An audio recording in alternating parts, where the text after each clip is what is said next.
কেমন আছেন সবাই? আশা করি সকলে খুব ভালো আছেন, সুস্থ আছেন। আজ আর ব্রতর ভিডিও না। আজ আমি এখানে ময়দা নিয়ে নিয়েছিলাম, আবার ব্যাটার তৈরি করে নিয়েছি। এবার ভাজবো আমি জিলিপি।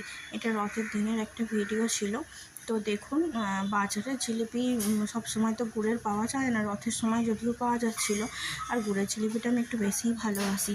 আর রথের সময় পাওয়া গেলেও বাজারের জিলিপিতে আমার মনে হয় চিনির ভাগটা খুব বেশি, যার জন্য গুড়ের কোনো টেস্টই লাগছিল না।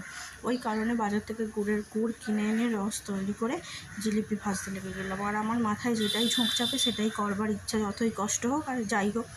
তো যাই হোক, এখানে আমি জিলিপি কটা ছেড়ে দিয়েছি। শেপগুলো তো ভালো না এলেও মোটামুটি এসছে, আর খেতে কিন্তু দারুণ হয়েছিল, একদম দোকানের থেকেও ভালো। এই যেখানে একটুখানি অপরিষ্কার রয়েছে, ব্যাটারটা এখানে রেডি করেছি। আর এবার এগুলোকে কড়া থেকে তুলে চুবিয়ে দিলাম গুড়ের রসে।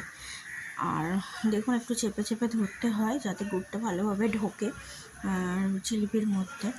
তো কেমন হয়েছে জিলিপিটা একটু বলবেন, আর যদি ভালো হয়ে থাকে একটু লাইক কমেন্ট করবেন।